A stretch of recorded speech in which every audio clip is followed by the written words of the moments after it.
오늘은 시편 119편 14번째 시간입니다. 언약의 말씀, 언약의 삶이라는 제목으로 시편 119편을 살펴보고 있는데요. 오늘 14번째 시간이고요. 본문은 97절에서 104절입니다. 97절에서 104절인데 오늘 본문 말씀을 바로 먼저 읽으면서 말씀을 시작을 하겠습니다. 제가 읽을 텐데요. 이 본문을 보시면요, 몇 가지 좀 두드러지게 이렇게 드러나는 핵심적인 개념들이 있습니다. 좀 반복해서 그런 것들이 나오거든요. 자, 이렇게 말씀을 제가 읽을 때 들으시면서 이런 것들이 핵심이겠구나 한번 생각을 해보시면 좋을 것 같습니다. 97절부터 제가 읽겠습니다. 내가 주의 법을 어찌 그리 사랑하는지요. 내가 그것을 종일 작은 소리로 읊조리나이다. 주의 계명들이 항상 나와 함께하므로 그것들이 나를 원수보다 지혜롭게 하나이다. 내가 주의 증거들을 늘 읊조림으로 나의 명철함이 나의 모든 스승보다 나으며 주의 법도들을 지킴으로 나의 명철함이 노임보다 나으니이다. 내가 주의 말씀을 지키려고 발을 금하여 모든 악한 길로 가지 아니하였사오며 주께서 나를 가르치셨으므로 내가 주의 규례들에서 떠나지 아니하였나이다. 주의 말씀의 맛이 내게 어찌 그리 단지요. 내 입에 꿀보다 더 다니이다. 주의 법도들로 말미암아 내가 명철하게 되었으므로 모든 거짓 행위를 미워하나이다. 이 본문에서 아마 가장 먼저 눈에 띄는 것은 이 하나님의 말씀에 대한 사랑 혹은 애정일 겁니다. 이 97절 처음 시작에서 그 하나님의 말씀에 대한 사랑이 표현되고 있고요. 그리고 103절에서도 그렇습니다.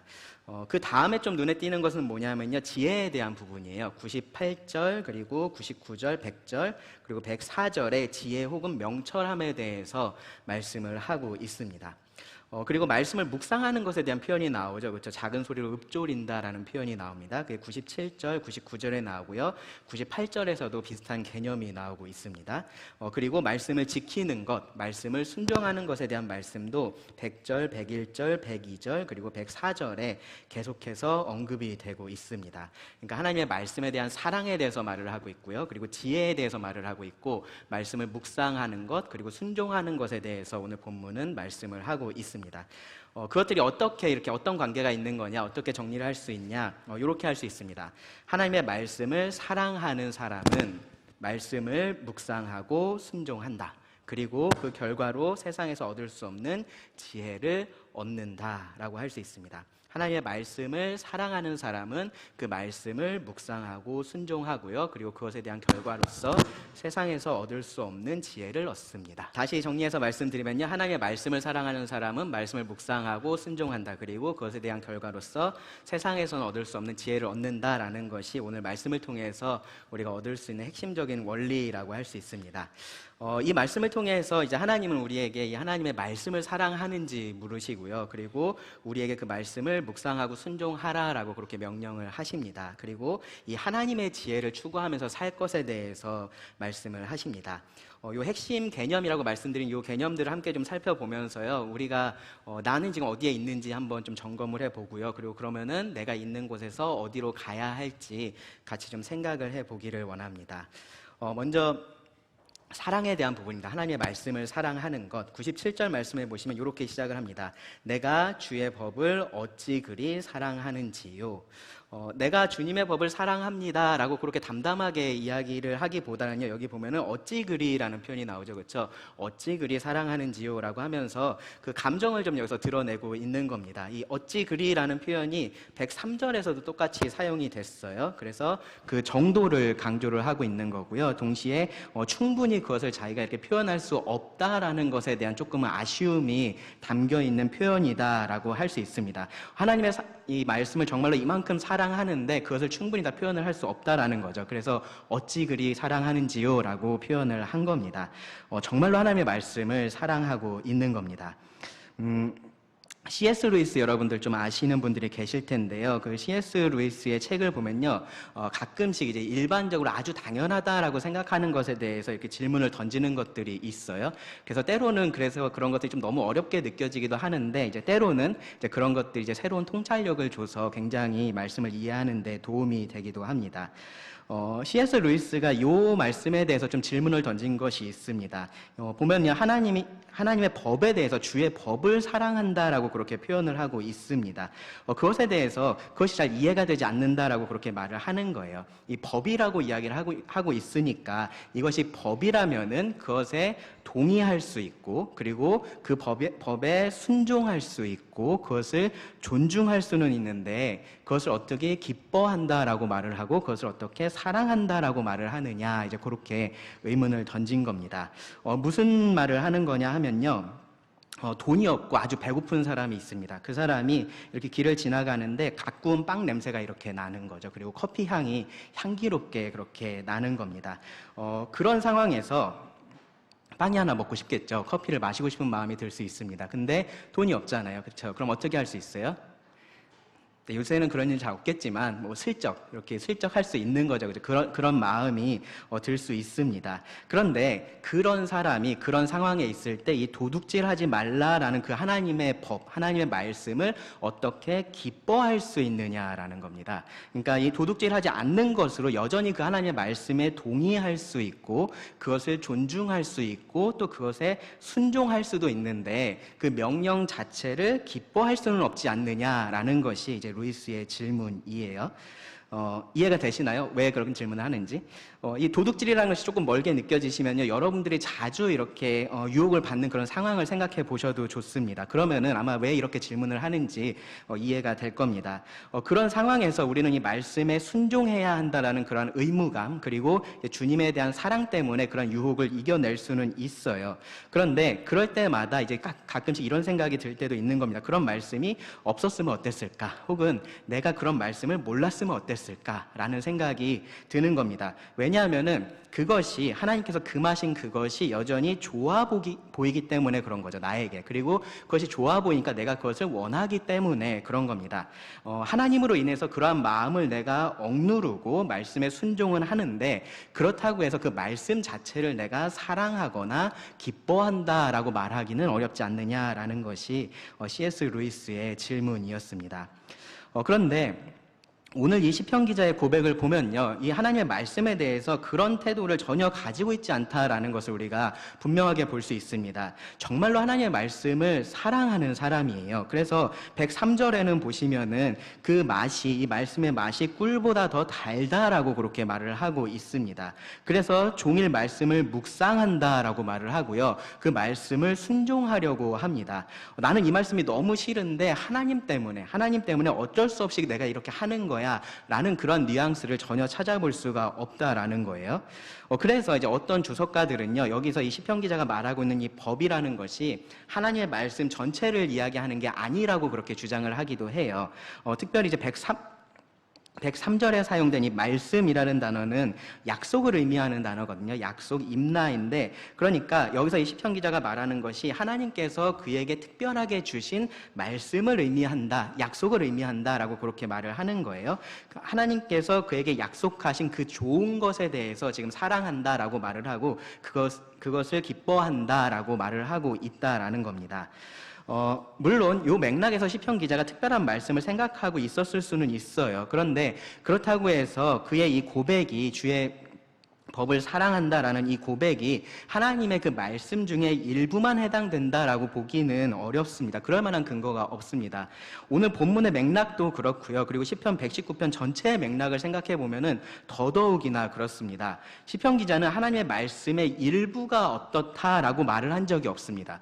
오히려 하나님의 말씀의 전부가 어떻다라고 이야기를 해요. 하나님의 말씀은 동일한 하나님의 말씀이어서 그것이 어떤 말씀이든지 상관없이 동일하게 하나님의 입에서 나온 말씀이어서 똑같은 특징을 공유하기 때문에 그렇습니다. 몇 구절만 읽어드리면요, 6절에서는 주의 모든 계명에 주의할 때라는 표현을 사용하고요, 13절에서는 주의 입에 모든 규례들을 선포했다라고 그렇게 말을 합니다. 고난 중에 그의 생명이 거의 끝난 것이 아닌가 싶었을 그때에도요, 86절에 보시면은 주의 모든 계명들은 신실하니이다라고 그렇게 고백을 했었습니다. 아마 여기 말씀들이 더 있을 텐데요. 다 읽지는 않겠습니다. 시편 기자는 이 시편 119편을 통해서 계속해서 하나님의 말씀을 전체적으로 이야기를 하고 있지, 이 중에 어떤 말씀은 이렇고 어떤 말씀은 이렇다, 그렇게 말을 한 적이 없습니다. 그래서 여기서도 마찬가지로 하나님의 말씀의 일부만 사랑한다, 내가 정말로 좋아할 만한 것을 내가 좋아하고 있다, 그런 의도로 말을 했을 리는 없습니다. 모든 하나님의 말씀에 대해서 똑같은 고백을 합니다. 그러면 이제 의문이 드는 거죠. 그럼 이 말이 진짜인 거냐? 이 사람이 바리새인 같은 그런 고백을 한 게 아니냐? 실제로는 그렇지 않으면서 그냥 사람들 앞에서만 그렇게 나는 말씀을 사랑하는 사람이다 라고 그렇게 자랑하는 거 아니냐? 그렇게 생각할 수도 있습니다. 그런데 말씀을 읽어보면 그렇지 않다는 거 우리가 알 수 있어요. 정말로 말씀을 사랑해서 사랑한다라고 고백을 하는 겁니다. 우리가 사랑을 할 때요, 이 사랑에 대해서 크게 보면 그 두 가지를 나눠볼 수가 있습니다. 물론 첫 번째 경우는 이제 엄밀한 의미에서 성경이 말하는 사랑은 아니다라고 말을 할 수 있는데, 우리가 생각할 때, 우리가 사랑한다라고 말할 때 우리가 실제로 하는 것을 보면은 크게 두 가지로 나눠볼 수가 있습니다. 하나는 뭐냐면요, 여전히 나를 지켜가면서 사랑을 할 때가 있고요, 완전히 나를 버리면서 사랑을 할 때가 있습니다. 여전히 나를 지키면서 사랑을 하는 것이 첫 번째고요, 나를 완전히 버리면서 사랑을 하는 것이 두 번째입니다. 무슨 말이냐면요, 첫 번째 경우 나를 지키면서 사랑을 하는 것, 그것은 어떻게 하는 거냐면은 이 관계를 통해서 나에게 유익이 되는 것만을 하는 겁니다. 만약에 이 관계를 지키기 위해서 내가 바꿔야 할 것들이 많아진다면, 그러니까 내가 뭔가 손해를 보는 거죠, 그렇죠? 내가 그동안 좋아했었던 것들, 그런 것들을 하지 않게 되는 겁니다. 그러한 것들이 많아지면은 그 경우에는 관계를 끊는 선택을 합니다. 나를 바꾸지 않아요. 왜냐하면은 나를 지키는 사랑을 지금 하고 있는 것이기 때문에 그렇습니다. 상대방에게 어느 정도는 맞춰줄 수 있어요. 그 사람의 어떤 내가 그것을 맞춰줄 수는 있습니다. 그런데 궁극적으로 나를 바꾸는 것은 내가 원하는 것이 아니기 때문에 그렇습니다. 그래서 그렇게 맞춰주는 일은요, 절대로 열심히 하지 않습니다. 적당히 합니다. 딱 해야 할 정도만 그렇게 합니다. 그래도 이제 여러 면에서 잘 맞으면 그 관계가 오래 갈 수는 있는데, 궁극적으로 내가 바뀌지는 않는 거예요. 오늘날 보면 이제 그 이혼하는 많은 커플들이 성격 차이라고 말을 하잖아요, 그렇죠? 정확히 이런 사랑을 하고 있어서 그런 겁니다. 나를 바꾸지 않으면서 사랑을 하고 있으니까 결국은 내가 포기할 것이 더 많아진다라고 생각하면은 그 관계를 끊는 것이 맞다라고 그렇게 생각을 하는 겁니다. 그런데 두 번째 경우, 완전히 나를 버리면서 하는 사랑은 다릅니다. 앞의 경우하고 시작은 비슷할 수 있어요. 자기가 하기 싫은 일을 하고 이제 그런 것들은 비슷할 수는 있습니다. 그런데 그 끝이 다릅니다. 그 경우에는요, 상대방을 사랑하기 때문에, 이 대상을 사랑하기 때문에 그 사람이 사랑하는 것을 나도 사랑을 하게 되고요, 그 사람이 싫어하는 것, 미워하는 것을 나도 미워하게 됩니다. 내가 원하는 것 자체가 바뀐다라는 거예요. 내가 바뀌어가는 겁니다. 그 사랑하는 대상에 맞춰서 그것이 바뀌어가는 겁니다. 상대가 원하는 것을 나도 원합니다. 사랑하기 때문에 이 관계를 유지하기 위해서 나를 바꿔가는 사랑이 있다라는 겁니다. C.S. 루이스가 이 하나님의 법을 사람이 사랑하는 것을 이해하지 못하겠다라고 말한 것은요, 첫 번째 사랑의 경우를 고려했을 때 그렇습니다. 죄를 원하는 사람이 이 선을 원하는 하나님의 말씀을 사랑하는 것은요, 당연히 불가능한 일이에요.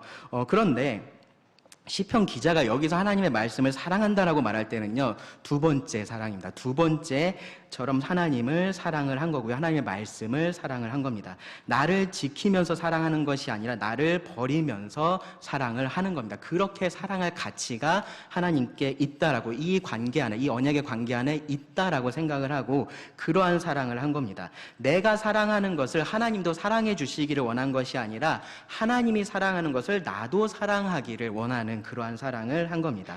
그러한 것이 이 하나님의 법에 대해서, 하나님의 말씀에 대해서 그가 보이는 태도를 통해서 드러났다라는 거예요. 당연히 처음부터 이 하나님의 말씀이 그렇게 즐겁거나 그러지 않았을 겁니다. 그거는 이 인간의 본성에 반하는 일이기 때문에 그렇습니다.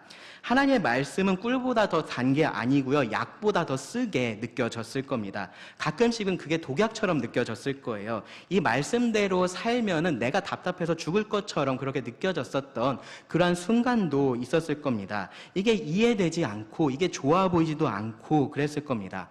우리가 악하기 때문에 그런 거죠. 우리의 본성이 그렇기 때문에 그렇습니다. 악한 우리가 하나님의 이 선한 하나님의 법을 좋아할 수가 없는 겁니다. 여기서 첫 번째 사랑을 하는 그 사람은요, 그럼에도 불구하고 자기가 얻을 수 있는 게 있나라는 계산을 해봅니다. 내가 이것을 좋아하지 않지만 그래도 이것을 따랐을 때 뭔가 얻을 수 있는 좋은 게 있을까? 그런 것들을 계산을 해보는 거예요. 이런 계산을 하는 겁니다. 아, 그래도 지옥에라도 가지 않으려면은 순종은 해야겠지 라는 생각을 하는 겁니다. 내가 순종하면은 뭔가 그래도 보상이 있겠지라는 생각을 하는 겁니다. 내가 이것도 안 하면 다른 사람들이 나를 어떻게 보겠어 라는 그러한 생각을 하는 겁니다. 그래서요, 만약에 순종하지 않으면서 동시에 지옥에 가지 않을 방법이 있으면, 그리고 순종하지 않으면서 똑같은 그런 보상을 얻을 수 있는 그러한 방법이 있으면 당연히 그것을 선택을 합니다. 그런데 그렇지 않으니까 순종하기를 선택하고 있는 것 뿐입니다. 그것이 누군가가 하나님의 말씀에 순종하는 유일한 이유라면요, 사실상 그 사람은 하나님을 사랑한다라고 말을 할 수 없는 사람입니다. 그는 하나님이 아니라 이 하나님을 통해서 자기가 누릴 수 있는 그러한 유익을 사랑하고 있는 것 뿐입니다. 그것을 원하고 있을 뿐이고요, 그것은 하나님을 사랑하는 게 아니라 여전히 자기를 사랑하고 있는 것일 뿐입니다. 진짜로 하나님을 사랑하는 사람은요, 그런 계산을 하지 않습니다. 먼저는 이 선한 하나님의 법을 사랑하지 않는 자신에 대한 그런 자책하는 마음이 생길 겁니다. 그러면서 어떻게 해서든 내가 순종해야겠다라는 그런 마음을 먹고 노력을 하게 됩니다. 그렇게 해야만 한다라고 생각해서 그런 게 아니고요, 그렇게 하고 싶어서 그렇게 하는 겁니다. 하나님을 사랑하니까 나도 정말로 하나님께서 사랑하시는 것을 사랑하고, 하나님을 사랑하니까 하나님께서 미워하시는 그것을 나도 미워해야겠다라는 마음이 그 안에 생기는 겁니다. 그리고 그런 마음을 품은 사람은요, 점점 그 마음이 하나님을 닮아갑니다. 그래서 이 하나님의 법에 순종하는 것이 의무가 아니라 그 사람이 원하는 것이 되는 겁니다. 내가 즐거워하는 것이 되는 겁니다. 내가 사랑하는 것이 되는 겁니다. 당연히 처음부터 모든 면에 있어서 그렇게 되지 않고요. 그리고 어느 순간에 완벽하게 그렇게 내가 원하는 것과 하나님께서 원하시는 것이 100% 일치하게 되는 것도 아닙니다. 그런데 그것을 추구하는 사람이 바로 하나님을 사랑하는 사람이다라는 겁니다. 빌립보서에서 바울은요, 하나님께서 그 자녀들의 삶에 대해서 이렇게 역사를 하신다라고 말을 했어요. 빌립보서 2장 13절을 보시면, 너희 안에 행하시는 이는 하나님이시니 자기의 기쁘신 뜻을 위하여 너희에게 소원을 두고 행하게 하시나니, 너희에게 소원을 두고 행하게 하신다. 하나님께서 우리들에게 올바른 소원, 마음의 원함을 주신다라는 말이에요. 시편 37편 4절에서도 비슷한 말씀이 있습니다.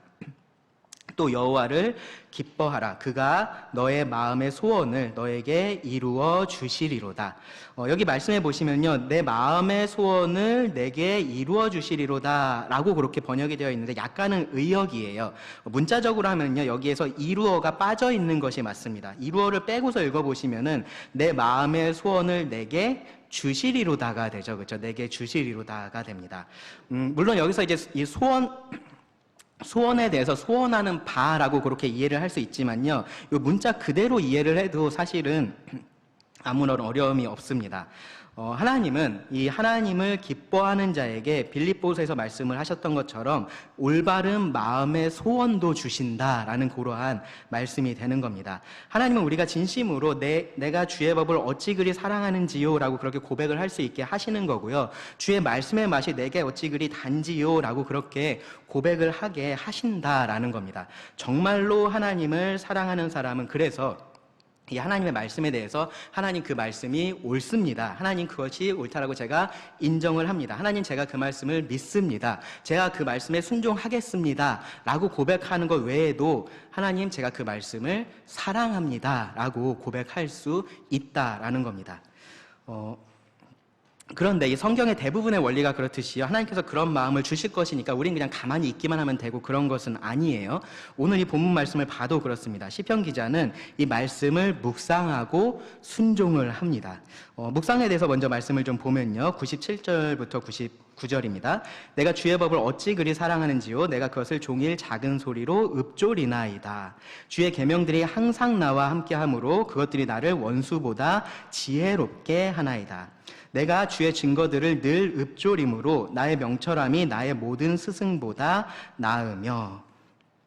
시편 기자는 하나님의 법을 사랑하기 때문에 그것을 작은 소리로 읊조린다. 묵상이죠. 옛날엔 묵상이라고 그렇게 번역이 됐었습니다. 같은 의미로 제가 사용을 하겠습니다. 묵상하고요. 묵상한다라고 97절에서도 말하고요. 99절에서도 그렇게 반복해서 말을 합니다. 작은 소리로 읊조린다라고 하니까 이게 도대체 뭐야? 이제 그런 생각이 조금 드실 수 있어요. 계속 혼잣말 중얼중얼 하면서 다니는 건지 이제 그런 생각이 들 수도 있는데요. 정확하게 말하면 이렇게 말할 수 있습니다. 무언가를 계속해서 마음에 담아두려고 하는 행위입니다. 무언가를 어떠한 생각, 어떠한 사상, 어떠한 것을 내 마음속에 꾹 담아두려고 하는 그러한 행위가 지금 여기서 말하고 있는 작은 소리로 읊조린다 혹은 묵상한다라는 말의 의미입니다. 흥미로운 것은요. 그래서 이 똑같은 단어가요. 문맥에 따라서는 불평한다라는 의미로도 사용이 됩니다. 여러분이 이 불평하는 모습을 생각을 해보시면요. 이 단어의 뜻을 정확하게 이해를 하실 수 있습니다. 불평은요. 한 번으로 끝나는 일이 없습니다. 그렇죠? 한 번 딱 불평하고 말면은 그거 불평이라고 하지도 않습니다. 불평은 계속해서 하게 됩니다. 왜 그러냐면요. 그것을 마음속에 담아두고 있기 때문에 그렇습니다. 마음에 그것을 담아두고요. 계속해서 생각을 하는 겁니다. 그러면서 어떠한 상황마다 그것을 계속해서 연결을 짓습니다. 생각해보니까 이것도 그래서 그랬던 것 같고 저것도 그래서 그랬던 것 같고 그러한 생각들을 계속해서 하는 거예요. 그 불평이 확장이 됩니다. 그러면서 그것을 혼자 말하기도 하고 남에게 말하기도 하고 그렇게 합니다. 그렇게 하는 것이 성경에서 말하고 있는 묵상의 정확한 의미인 겁니다. 반복해서 생각하고 말하면서 마음속에 담아두는 것, 그것이 묵상입니다. 시편 기자는요, 불평거리가 아니라 하나님의 말씀에 대해서 그렇게 한다라고 말을 하고 있는 겁니다. 97절을 보시면요, 종일 그렇게 한다라고 표현을 하고 있죠. 이게 하루 종일 말씀을 펴놓고 읽어두고 있었다, 그런 의미가 아니고요. 그 마음속에 계속해서 그렇게 하나님의 말씀이 펼쳐져 있었다라는 것을 의미합니다. 그래서 98절에서는요, 주의 계명들이 항상 나와 함께 함으로라고 그렇게 말을 할 수 있는 거예요. 하나님의 말씀을 계속해서 그 마음속에 담아두고 있기 때문에 그 하나님의 말씀이 나하고 함께 있는 겁니다. 우리가 89절에서는요, 그 하나님의 말씀이 영원히 하늘에 굳게 서 있다라고 그렇게 말씀을 했었어요. 근데 그 말씀이 오늘 나하고도 함께 하고 있다라고 말할 수 있다라는 겁니다. 하나님을 사랑해서 그 말씀을 마음에 담아둔 사람, 묵상하는 사람이 할 수 있는 고백입니다. 여기서 또 한 가지 또 흥미로운 사실은 뭐냐면요. 이 원어를 보면요. 시편 기자가 묵상하다라는 동사를 사용하지 않았어요. 번역된 것을 보면 묵상하다라는 동사를 쓴 것 같은데 그러지 않고요. 묵상이라는 명사를 사용을 해서 말을 했습니다. 그래서 그 뉘앙스를 살리면요. 97절하고 99절에 그 해당 표현을 이렇게 할 수 있습니다. 그것이 나의 묵상입니다. 내가 그것을 계속해서 묵상했습니다가 아니고 그것이 나의 묵상입니다 라고 이야기를 한 거예요. 의미상의 큰 차이는 없는데 그 뉘앙스에는 약간의 차이가 있습니다. 제가 하나님의 말씀을 제 마음에 둡니다 라고 말을 하고 있는 게 아니라 제 마음에 있는 것은 하나님의 말씀입니다 라고 그렇게 이야기를 하는 거예요. 그에게 다른 묵상거리가 있지 않다라고 말을 한 겁니다. 다른 것들 생각하고 그러지 않는다라는 거예요. 내가 뭔가를 생각하고 있으면 그것은 하나님의 말씀이었습니다 라고 그렇게 말을 한다라는 겁니다. 여러분 무언가 이렇게 푹 빠져있는 사람 보신 적 있으신가요? 이렇게 무언가에 잘 빠지는 사람들이 있어요. 그렇죠? 그런 사람들 보시면요. 무슨 얘기를 해도 자꾸 그 얘기가 나옵니다. 스포츠에 푹 빠져있는 사람들 얘기하다 보면 항상 스포츠 얘기하고요. 노래 뭐를 좋아하는 사람들은요. 항상 얘기하다 보면 그 노래를 자꾸 언급을 합니다. 왜 그러냐면은 그것을 사랑하고 있어서 그렇습니다. 그것을 사랑하고 있어서 그것을 그 마음속에 두고 있기 때문에 그런 겁니다. 그래서 자꾸 그것하고 관련된 말을 하는 겁니다. 그것이 묵상이에요. 철로 역정으로 유명한 존 버년에 대해서요. 스펄전이 이런 말을 했습니다. 한번 들어보시기 바랍니다. 그의 어떤 글을 읽어보아도, 그 존 번연의 어떤 글을 읽어보아도 마치 성경 자체를 읽는 것처럼 느껴집니다. 그는 성경을 읽고 또 읽어 그의 영혼 깊숙이까지 성경으로 가득 찼습니다. 그의 글에는 시적인 아름다움이 넘치지만 산문체 시 중 가장 감미로운 철로 역정을 읽을 때 이 사람은 살아있는 성경이야 라고 말할 수밖에 없도록 만듭니다. 그를 어디든 찔러보십시오. 그의 피는 성경적입니다. 성경의 정수가 그 안에서 흘러나옵니다. 그는 성경 말씀을 인용하지 않고는 말할 수 없습니다. 그의 영혼 자체가 하나님의 말씀으로 충만하기 때문입니다. 네. 피가 성경적이다. 굉장히 좀 특이한 편이죠. 그렇죠? 그만큼 그 안에 말씀이 가득 차 있다라고 표현을 하는 거고요. 저는 이 말이 굉장히 마음에 남습니다. 그는 성경 말씀을 인용하지 않고는 말할 수 없습니다. 여러분은 무엇을 빼고 나면 말할 수 없으신가요? 유튜브 얘기 빼면 말할 수 없으신 분들 계신가요? 누구 험담하지 않으면 말할 수 없는 분들 계신가요? 아니면 무슨 스포츠 얘기, 축구 얘기, 농구 얘기 그런 거 하지 않으면 말할 수 없는 분들 계신가요? 그런 걸 한번 여러분 생각해 보시기 바랍니다. 그게 바로 여러분의 묵상인 거고요. 그것이 내가 지금 사랑하고 내 마음에 두고 있는 것이다 라는 겁니다. 하나님의 말씀을 사랑하는 사람은 하나님을 사랑하는 사람은 그 말씀을 묵상합니다. 그 마음 가운데 계속해서 둡니다. 그리고 그래서 계속해서 그 말씀이 입에서 나오는 겁니다. 그리고요, 이 본문에서 찾을 수 있는 또 하나의 이 하나님의 말씀을 사랑하는 사람의 특징은 뭐냐면요, 순종입니다. 마음속에 담아두기만 하는 것이 아니라 그것이 행동으로 옮겨진다라는 겁니다. 100절부터 102절을 보시면 주의 법도들을 지킴으로 나의 명철함이 노임보다 나으니이다. 내가 주의 말씀을 지키려고 발을 금하여 모든 악한 길로 가지 아니하였사오며 주께서 나를 가르치셨으므로 내가 주의 규례들에서 떠나지 아니하였나이다.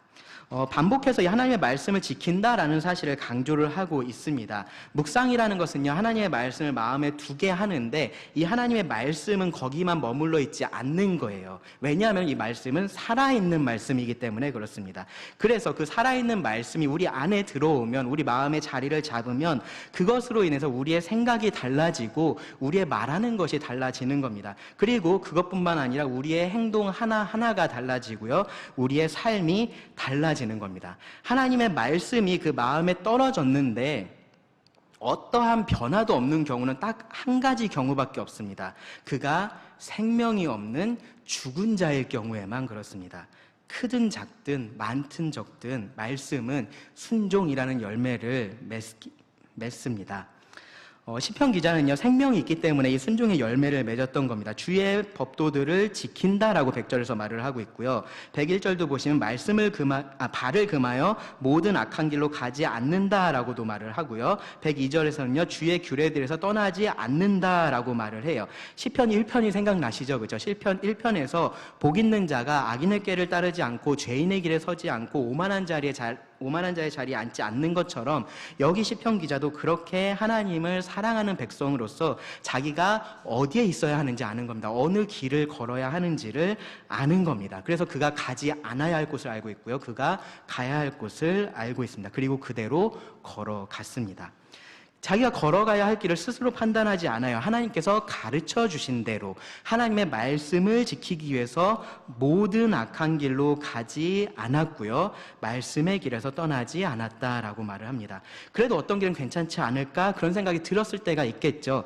이 길은 악할 수도 있는데 그래도 이 길로 가는 게 조금 더 편한 것 같아, 이게 좀 필요한 것 같아, 그런 생각이 들었을 수도 있을 거예요. 그런데 그 길을 따라가지 않았다라는 겁니다. 하나님의 법도를 따라갔습니다. 억지로 그렇게 한 것이 아니고요, 하나님을 사랑하기 때문에 그 말씀을 지키고 싶어서 그렇게 하는 겁니다. 사랑하는 하나님께서 그에게 가르쳐 주신 그 길로 걷고 싶어서 그렇게 하는 겁니다.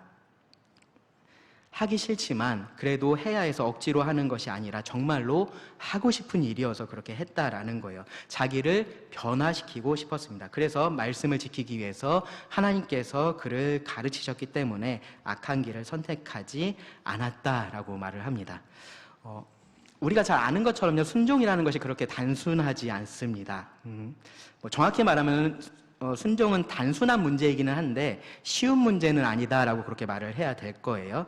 그래서 이 하나님을 사랑하는 사람들은요, 하나님의 말씀에 따라서 자신을 변화시키기를 원했고요. 그렇게 하기 위해서 치열한 영적인 싸움을 하는 것을 볼 수 있습니다. 대표적으로 로마서 7장에서 바울이 이제 자신의 그런 싸움을 묘사를 했죠. 얼마나 그 악한 길을 가기 원하지 않았으면 이러한 표현을 썼어요. 로마서 7장 18절부터 20절을 보시면 내 속 곧 내 육신의 선한 것이 거하지 아니하는 줄을 아노니 원함은 내게 있으나 선을 행하는 것은 없노라. 내가 원하는 바 선은 행하지 아니하고 도리어 원하지 아니하는 바 악을 행하는도다. 만일 내가 원하지 아니하는 그것을 하면 이를 행하는 자는 내가 아니요 내 속에 거하는 죄니라. 이 말은요, 언뜻 들으면요, 바울이 자기가 저지른 이 죄에 대해서 내 책임이 없다라고 말을 하는 것 같아요. 그렇죠? 이거 내가 한 게 아니고 내 안에 있는 죄가 한 거야. 그렇게 들려요. 그런데 지금 그 말을 하고 있는 것이 아니고요, 그만큼 자기는 이 악한 일을, 이 죄를 원하지 않았다라고 말을 하고 있는 겁니다. 그가 정말로 원하는 것은 선을 행하는 것이었던 거예요. 하나님의 말씀대로 행하는 것, 순종하는 것을 원했었던 겁니다. 근데 그럼에도 불구하고 죄를 범하고 있는 자기를 보면서 이게 도대체 이해가 되지를 않는 겁니다. 내가 원하는 것은 이건데 왜 이것을 하지 않고 내가 이 악한 일을 할까라는 생각이 드는 겁니다. 그래서 이어지는 24절에 보시면 오호라 나는 공고한 사람이로다. 이 사망의 몸에서 누가 나를 건져내랴라고 그렇게 탄식을 하기도 합니다. 바울은 그렇게 탄식했죠. 그렇죠? 근데 오늘 읽었던 이 말씀에서 시편 기자는 기뻐하고 있습니다. 근데 둘 다 똑같은 공통점이 있어요. 둘 다 하나님의 말씀에 따라서 살기를 간절하게 원했다라는 겁니다. 그게 어렵든지 쉽든지 마찬가지입니다. 그들은 말씀을 그냥 머리에만 채우는 것으로 만족하지 않았습니다. 중요한 것은 하나님을 사랑하는 것이었기 때문에 그렇습니다. 하나님을 사랑하는 사람은 말씀을 사랑하고요. 그래서 말씀을 묵상할 뿐만 아니라 순종을 합니다. 여기서 우리가 좀 하나 생각해 볼 만한 게 있는데요. 이 시편 기자가 말씀을 묵상하고 말씀에 순종한 것은 그가 하나님을 사랑하기 때문이었을까요? 아니면 사랑하기 위해서였을까요? 질문의 차이가 느껴지시는지 모르겠는데 이 말씀을 묵상하고 말씀에 순종하는 것, 그가 하나님을 사랑하기 때문에 그렇게 했었던 것이었을까요? 아니면 하나님을 사랑하고 싶어서 그렇게 했었던 걸까요? 두 가지 다예요. 네, 두 가지 다입니다. 하나님을 사랑하는 사람이 말씀을 묵상하고 순종을 합니다. 그리고 그렇게 자신을 변화시킵니다. 하나님을 닮아갑니다. 그리고 그렇게 하는 사람이 하나님을 더 사랑하게 됩니다. 하나님을 알고 경험할수록 하나님을 사랑하는 게 조금이라도 더 쉬워지기 때문에 그렇습니다. 그러니까 이 묵상과 순종이라는 것은요, 우리가 하나님을 사랑하기 때문에 하기도 하지만 하나님을 사랑하기 위해서 우리가 그렇게 하기도 한다라는 거예요. 이것이요, 여러분 생각해 보시면 하나의 고리처럼 그렇게 우리가 생각할 수 있습니다. 순종이 억지로 하는 것 같아서 하지 않겠다라고 하면요, 결국은 하나님을 더 알지 못하고요, 또 사랑하지도 못합니다. 그래서 순종이 더 어려워집니다. 그래서 더 억지로 해야 되고요. 그래서 하고 싶지 않아집니다. 중요한 건 뭐냐면요, 어디가 됐든 이 고리의 중간에 내가 들어가는 겁니다. 들어가서 일단 시작을 하는 겁니다. 그렇게 하면 우리가 더 하나님을 사랑할 수 있게 되고요. 그것이 말씀에 대한 사랑으로 이어지고 묵상으로 이어지고 순종으로 이어지고요. 그리고 그것이 또한 이 삶을 살아가는 지혜로도 이어집니다. 이제 지혜에 대해서 마지막으로 좀 살펴보겠습니다. 마지막 핵심 단어가 지혜인데요. 이 하나님의 말씀을 묵상하고 순종함으로 얻을 수 있는 지혜의 가치에 대해서 비교를 하면서 강조를 해요. 98절부터 100절을 보시면요, 주의 계명들이 항상 나와 함께 함으로 그것들이 나를 원수보다 지혜롭게 하나이다. 내가 주의 증거들을 늘 읊조림으로 나의 명철함이 나의 모든 스승보다 나으며 주의 법도들을 지킴으로 나의 명철함이 노인보다 나으니이다. 여기서 비교 대상을 보시면요, 첫 번째로 원수가 나오고요. 그 다음에 스승이 나오고 그 다음에 노인이 나옵니다. 원수는 우리가 쉽게 이해할 수 있어요. 그렇죠? 원수보다 지혜롭다라는 말 충분히 이해할 수 있는데 스승보다 지혜롭고 노인보다 지혜롭다, 명철하다라는 거 좀 과한 거 아니냐, 이제 그런 생각이 읽으면서 들 수 있어요. 시편 기자는 이 스승들보다, 자신의 스승들보다 자기가 더 통찰력이 있고 이 노인들보다, 많은 경험 있는 그런 노인들보다 자기가 더 분별력이 있다, 지금 그렇게 말을 하고 있어서 그렇습니다. 그런데 여기서 말하고 있는 이 저자가 말하고 있는 지혜나 통찰력이나 분별력이라는 것은요, 하나님의 말씀을 통해서 얻은 것이다라고 우리가 생각을 해야 됩니다. 그러니까 여기서 지금 비교하고 있는 것은 이 말씀을 통해서 얻을 수 있는 지혜와 그렇지 않은 지혜를 지금 비교를 하고 있는 겁니다. 당시의 문화 속에서 가장 지혜롭다라고 인정받을 수 있는 스승들, 가르치는 사람들인 거죠. 그리고 노인들, 많은 경험이 있는 사람들입니다. 그런 사람들보다 하나님의 말씀을 통해서 지혜로워진 자들이 더 지혜롭다, 지금 그렇게 말을 하고 있는 거예요. 그래서 여기서 지금 비교하는 그 핵심은 뭐냐면은 하나님의 지혜와 세상의 지혜입니다. 하나님의 지혜와 세상의 지혜. 하나님의 지혜를 가지고 있으면은 그 사람이 비록 아무리 세상적으로 봤을 때 어리석은 사람이라고 해도 세상에서 가장 지혜로운 사람보다 더 지혜롭다라는 말을 지금 하고 있는 겁니다. 당연히 이 하나님의 지혜를 가지고 있는 사람이 수학 시험 보면은 더 좋은 점수 받고, 뭐 그 사람이 무슨 스마트폰을 만들면 더 좋은 폰을 만들고, 그렇다는 얘기를 하고 있는 게 아니에요. 뭐 주식 투자하면 항상 우상향으로 올라가고 그런 얘기 하고 있는 거 아닙니다. 하나님의 지혜를 얻은 사람이 참된 지혜를 가지고 이 땅에서 살아간다라는 말입니다. 성경의 지혜에서의 핵심 문구는 여러분들 잘 아시는 것처럼 이겁니다. 여호와를 경외하는 것이 지식의 근본이다입니다. 모든 지혜와 지식이 하나님을 인정하는 데서 시작이 된다라는 겁니다. 그래서 이 전도서에서 전도자도 이런 결론을 내렸어요. 지금 우리 전도서 읽고 있죠, 그렇죠? 그 결론에 보시면 이렇게 말을 합니다. 일의 결국을 다 들었으니 하나님을 경외하고 그의 명령들을 지킬지어다. 이것이 모든 사람의 본분이니라. 하나님은 모든 행위와 모든 은밀한 일을 선악간에 심판하시리라. 우리가 지혜라고 말하는 것, 통찰력이라고 말하는 것, 분별력이라고 말하는 것, 그 바탕에는 항상 뭐가 있어야 되냐면요, 올바른 정보가 있어야 돼요. 바른 정보가 있어야 됩니다. 세상을 만들고 주관하시는 하나님, 그리고 그 세상을 심판하시는 그 하나님을 배제하고 나면은 그 어떤 지혜와 통찰력과 분별력도 무의미해집니다. 진화론이라는 거 아주 정교한 이론이라고 우리가 할 수 있어요. 그런데 그 이론이 가지고 있는 가장 큰 문제는 뭐냐면요, 그 전제에 하나님이 계시지 않다라는 겁니다. 세상에서 아무리 뛰어난 사람들이 모여서 이론을 만들어내고 그것으로 이 우주의 원리를 설명하려고 해도 그것이 바른 지혜가 될 수 없는 겁니다. 이 세상을 만드신 하나님을 빼고서 설명을 하고 있으니까요. 심리학이라는 것도 마찬가지예요. 들어보면 꽤나 그럴싸하고요, 굉장히 흥미롭습니다. 그래서 심리학 좋아하시는 분들 많을 거예요. 그게 말이 되는 것 같아요. 그런데 그 심리학에도요, 전제에는 하나님이 계시지를 않습니다. 인간의 죄의 문제도 그 안에는 없고요. 그렇기 때문에 예수 그리스도를 통한 구원도 그 안에는 들어있지가 않습니다. 심리학이라는 것도 참된 지혜가 될 수 없다라는 거예요. 세상의 모든 학문과 모든 문화와 모든 종교, 모든 사상이 다 마찬가지입니다. 그것들은 지혜롭게 보여요. 그리고 그 안에 당연히 어떤 지혜가 있기도 합니다. 그런데 궁극적으로 하나님이 빠져 있고 그런 지혜는 우리가 믿고 따를 수 있는 지혜가 아닌 겁니다. 예수님은요, 이 산상수훈의 끝에서 그 집을 반석 위에 짓는 사람하고 모래 위에 짓는 사람을 대조해서 말씀을 하세요. 반석 위에 짓는 사람을 뭐라고 말씀하셨죠? 지혜로운 사람이라고 말씀하셨습니다. 그리고 모래 위에 집을 짓는 사람을 어리석은 사람이라고 표현을 하셨습니다. 예수님의 그 비유를 보면요, 이 집 자체가 얼마나 튼튼한지는 전혀 문제가 되지 않습니다. 문제가 되는 건 뭐죠? 그 집의 기초, 그 기초에 무엇이 있느냐였습니다. 모래 위에 지은 사람이, 그냥 상상력을 동원해 보면 모래 위에 지은 사람이 아주 뛰어난 건축가인 거예요. 그래서 모든 자연재해를 고려해서 아주 튼튼하게 집을 지었다라고 그렇게 우리가 가정을 해볼 수 있을 겁니다. 그것에 비해서 이 반석 위에 집을 지은 사람은 그냥 평범하게 그러한 집을 지었다라고 우리가 생각해 볼 수 있습니다. 그 경우에 집만 놓고 보면은 모래 위에 집을 지은 사람이 훨씬 더 지혜로워 보입니다.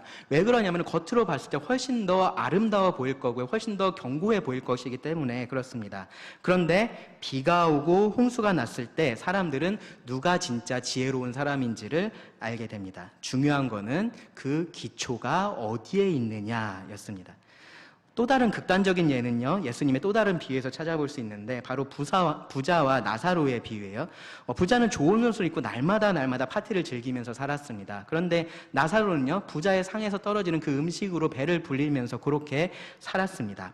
세상의 기준에서 부자가 지혜로운 사람이고요. 나사로가 어리석은 사람입니다. 그런데 죽음 후에 나사로는 천사들에 이끌려서 아브라함의 품에 들어가고요. 부자는 고통 중에서 음부에서 눈을 떴습니다. 자, 이 일이 실제였다고 여러분 한번 생각해 보세요. 부자가 자기의 운명이 그렇게 될 것을 알았으면 어떻게 살았을까요? 자기가 이렇게 살다가 이렇게 죽으면 내가 음부에서 눈을 뜨고 그곳에서 남은 영원한 삶을 고통 가운데 신음하면서 살아가게 될 것이다 라는 것을 알았으면 어떻게 살았을까요? 그가 선택했던 그 땅에서의 삶을 살지 않았을 겁니다. 최소한 자기 형제들에게 그렇게 해달라고 얘기했잖아요. 자기처럼 이 고통의 장소에 오지 않게 나사로를 보내서 좀 경고를 해주십시오. 그렇게 부탁하기까지 했습니다. 하나님이 계시다라는 것을 알았으면, 하나님께서 심판하신다라는 것을 알았으면 당연히 그의 선택이 달랐을 것이다 라고 우리가 생각할 수 있는 겁니다. 그의 삶도 분명히 달랐을 겁니다. 그런데 살았을 때는 그것을 몰랐습니다. 그러면서 하나님을 그 삶에서 배제했고요. 그 하나님의 심판을 전혀 생각하지 않았습니다. 그러니까 그 삶이 어리석은 삶이 된 겁니다. 세상에서는 지혜로운 사람으로 인정받았을지 몰라요. 근데 실제로 그렇지 않았었다라는 겁니다. 그런 면에서 이 하나님의 말씀이 우리를 지혜롭게 한다라는 거예요. 하나님이 계신 진짜 현실을 볼 수 있게 하기 때문에 그렇습니다. 그래서 그 기준에 따라서 이 모든 것의 가치를 우리가 바르게 알 수 있게 되기 때문에 그렇습니다. 그것에 따라서 우리가 바르게 분별하면서 살아갈 수 있기 때문에 그렇습니다. 하나님의 말씀이 우리가 이 세상을 정말로 지혜롭게 살아갈 수 있게 해주는 겁니다. 문제는 우리가 이것에 대해서 얼마나 확신을 가지고 있느냐라는 겁니다.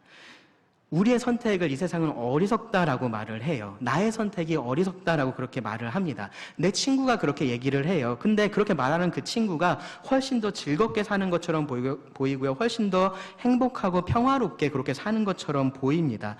그런 것들을 보면서 나조차도 그게 더 좋아 보이고 있는 그런 세상에서 우리가 살고 있는 겁니다. 그런데도 여전히 이 하나님의 말씀이 참된 지혜임을 내가 확신하면서 사느냐, 그것을 따르면서 사느냐의 문제다라는 겁니다.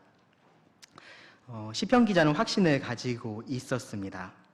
그래서 하나님의 계명들이 그를 원수들보다 지혜롭게 한다라고 말을 한 겁니다. 스승들보다 명철하게 한다라고 말하고요. 노인보다 명철하게 한다라고 말을 한 겁니다. 희망을 이야기한 게 아니고요. 이것은 간증을 이야기를 하고 있는 겁니다. 그래서 말씀을 묵상했고 순종했습니다. 그리고 그 결과를 보고 경험을 했습니다. 그러니까 이렇게까지 고백을 합니다. 103절, 104절이 그 말씀입니다. 주의 말씀의 맛이 내게 어찌 그리 단지요 내 입에 꿀보다 더 다니이다. 주의 법도들로 말미암아 내가 명철하게 되었으므로 모든 거짓 행위를 미워하나이다. 이 고백이요, 지금까지 말씀에 대한 정리라고 할 수 있을 겁니다. 시편 기자는요, 하나님을 사랑해서 하나님의 말씀을 기뻐했습니다. 그에게 있어서 이 하나님의 말씀은요, 꿀보다도 더 달고 맛있는, 그래서 늘 더 원하는 음식과 같았습니다. 꿀 별로 안 좋아하시는 분들은요, 여러분이 정말로 좋아하는 음식을 생각해 보시기 바랍니다. 없어서 못 먹는 그런 음식 한번 생각해 보세요. 그것보다 하나님의 말씀이 더 좋았다라는 겁니다. 그 둘을 놓고서 이 시간에 너 뭐 할래? 라고 하면은 저는 하나님 말씀을 읽을게요 라고 그렇게 했다라는 거예요. 그래서 그 말씀을 묵상하고 말씀에 순종을 했습니다. 그리고 그렇게 했을 때 그것이 참된 명철이고 지혜다라는 것을 알게 됐습니다. 그러니까 세상의 모든 거짓 행위들이 미워집니다. 그러니까 하나님의 말씀을 더 사랑하게 됩니다. 앞서서 말씀드렸던 그 고리 안에 들어온 겁니다. 선순환의 고리 안에 들어온 겁니다.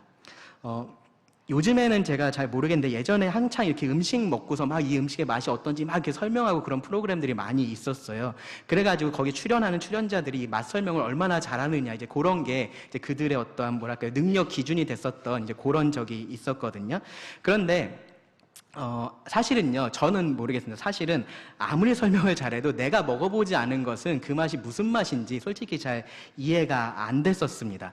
먹어본 사람은 그 말을 들으면 그게 생각이 나서 아는 거예요. 근데 먹어보지 않은 사람은 아무리 말을 듣는다고 해서 그것이 상상이 되지도 않는 겁니다. 하나님의 말씀이 그래요. 하나님의 말씀이 그렇습니다. 이 말씀을 먹어보지 않으면, 이 말씀을 정말로 묵상하고 내가 순종해보지 않으면 모르는 겁니다. 이 말씀이 나를 어떻게 죄로부터 보호를 하고 어떻게 하나님께서 원하시는 그 풍성한 삶을 살게 하는지를 내가 말씀에 따라서 살아보지 않으면 그것을 모르는 겁니다. 성경이 읽고 싶지 않아도, 순종하고 싶지 않아도 성경을 펴고 내 몸을 복종시켜서 순종을 해봐야 아는 겁니다. 그래야 이 말씀이 정말로 꿀보다 더 달다라는 것을 알게 됩니다. 이게 정말로 모든 좋은 약들보다 나에게 더 좋은 것이구나라는 것을 알게 됩니다. 그러면 말씀을 조금 더 사랑할 수 있고요. 그러면 하나님을 조금 더 사랑할 수 있게 됩니다. 그 모든 것들이 어떻게 시작되냐 하면요. 지금 여러분 방에서 먼지가 쌓여가고 있는 그 성경책을 펴는 데서 시작이 됩니다. 하나님을 사랑하느냐라고 물어보면요. 그렇지 않다라고 대답할 성도는 사실 아무도 없을 거예요. 그렇죠? 성도라는 그 말 자체가 하나님을 사랑하는 사람이기 때문에 그렇습니다. 그런데 하나님의 말씀을 사랑하느냐라고 물어보면 쉽게 대답이 나오지 않는 경우가 사실은 많이 있습니다. 그런데 우리는 이 사실을 기억을 해야 돼요. 하나님을 사랑하는 사람은 하나님의 말씀도 사랑을 합니다. 그리고 하나님의 말씀을 진심으로 사랑하는 사람이 하나님을 진심으로 사랑하는 사람입니다. 여러분, 어제보다 오늘 더 하나님을 사랑하고 싶으시면요, 오늘 더 이 하나님의 말씀을 묵상하시고 순종을 하셔야 되는 겁니다. 그것을 통해서 이 하나님의 말씀에 참된 삶의 지혜가 있다라는 것을 내가 경험을 해야 되는 겁니다. 그래야지 내 삶에 복 주시는 하나님을 내가 볼 수 있고 사랑할 수 있습니다. 가끔씩은요 이런 생각을 해요. 우리가 성경을 읽는 게 진짜 내가 싫어하는 음식 엄마가 먹으라고 해서 어쩔 수 없이 먹는 것처럼 이 하나님의 말씀을 읽는다라는 생각이 조금씩 들 때가 있습니다. 그래도 먹어야 되니까 건강을 위해서 우리가 음식을 먹는 것처럼 그렇게 말씀을 대하는 겁니다. 그렇게라도 읽으면 다행인데요. 그런데 그 습관이 나쁜 습관이다라는 것을 여러분 아셔야 됩니다.